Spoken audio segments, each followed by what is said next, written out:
Halo guys, kembali lagi di channel Goks Banget. Kali ini kita akan ngebahas kasus kriminal yang berjudul Black Dahlia. Kasus pembunuhan dan mutilasi yang sulit untuk terpecahkan. Elizabeth Short saat itu berusia 22 tahun. Dia ini sedang mencoba karir di Hollywood. Short ini dijuluki Black Dahlia setelah kematiannya yang mengerikan karena kegemarannya memakai pakaian hitam. Nggak hanya itu, penamaan ini juga merujuk pada film kriminal berjudul Blue Dahlia yang dirilis setahun sebelum kematian dia. Nah, Short juga senang meletakkan bunga dahlia di kepalanya sebagai aksesoris. Kasus mengerikan ini berawal pada tanggal 15 Januari 1947. Nah, jadi ketika seorang warga setempat dan anaknya sedang jalan-jalan di Leimert Park, Los Angeles, saat itu dia ngelihat sosok wanita yang sempat dikira sebagai manekin gitu, tergeletak di sisi luar jalan. Nah, saat ditemukan, tubuh Short ini udah dalam keadaan terpotong menjadi dua bagian, atas dan bawah. Mirip seperti manekin lah yang sedang dipisahkan antara badan dan pinggang ke bawahnya. Nah, tapi saat dilihat lebih dekat, dia yakin bahwa yang ditemukan ini adalah manusia dengan wajah yang sudah dirusak. Nggak lama setelah ditemukan, polisi, FBI, dan wartawan pun akhirnya memenuhi lokasi itu dan melabel kasus ini sebagai kasus pembunuhan paling kejam yang pernah ada di masa itu. Karena nggak ada noda darah sama sekali dalam tubuhnya ini, jadi mayatnya ini terlihat pucat hingga ada dugaan bahwa Short ini dimutilasi di tempat lain dan badannya ini udah dicuci bersih. Hasil otopsi ini juga nunjukin bahwa adanya tindak kekerasan. Ada bekas ikatan tali terdapat di pergelangan tangan dan di kakinya. Dan gak cuma itu aja, memar juga ditemukan pada bagian kepala Short yang mengindikasikan bahwa adanya benturan benda tumpul sebelum dia ini meninggal.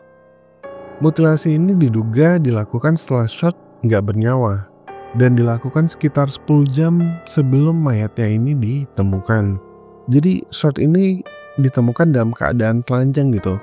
Meski begitu, nggak ada jejak sperma dalam organ intim si Short ini. Jadi ini bisa menepis dugaan bahwa pembunuhnya ini udah memperkosa Short sebelumnya. Nah, pihak polisi juga mengatakan bahwa pemotongan tubuhnya ini dilakukan itu rapi banget potongannya, sesuai dengan anatomi badan manusia. Nah, ini membuat polisi menjadi curiga bahwa pelakunya ini mungkin aja memiliki latar belakang pendidikan medis atau kedokteran. Karena potongan sayatannya itu sangat rapi banget gitu. Nah, selang beberapa waktu kemudian ada surat yang diterima di kantor polisi setempat nih. Surat ini nggak ditulis dengan tangan, tapi menggunakan huruf-huruf yang disusun dari potongan koran, atau bahasa sekarang ini adalah surat kaleng gitu ya. Nah, jadi di dalam amplop itu ada beberapa benda pribadinya si Short. Nah, bahkan si pengirim surat ini juga bilang bahwa benda-benda ini sebelumnya ada di tasnya si Short. Nah, semua barang-barang yang dikirim di dalam amplop ini itu ada aroma bensin gitu ya. Jadi seolah-olah pengirim ini udah menghapus sidik jarinya dengan bensin.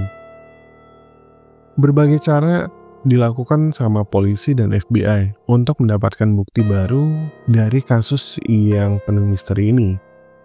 Nah, tapi apapun yang mereka lakukan itu nggak membuahkan hasil sama sekali. Udah sekitar 200 orang diinterogasi. Bahkan sebagian besar dari mereka juga udah melakukan tes kebohongan dan hasilnya nihil semua.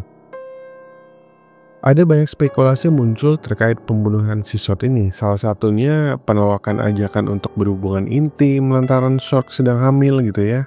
Namun teori ini pun luruh ya, karena berdasarkan hasil otopsi si Short ini nggak sedang hamil dan belum pernah hamil. Nah, pada tahun 2017, Pio Mary Atwell dalam bukunya Black Dahlia, terus menuliskan hal yang mengejutkan untuk banyak orang. Bahkan beberapa juga mempercayainya gitu ya. Atwell ini bilang bahwa pembunuhnya bernama Leslie Dwayne Dillon. seorang bellboy yang udah pernah ditahan sama polisi namun dibebaskan. Black Dahlia Malang ini akhirnya dimakamkan di Auckland dan ibunya yang bernama Phoebe akhirnya pindah ke daerah tempat dia dimakamkan. Pembunuhan Sharp dicatat sebagai salah satu kasus pembunuhan paling brutal dalam sejarah Amerika. Bahkan, majalah Time menulisnya sebagai kasus yang gak terpecahkan paling terkenal di dunia.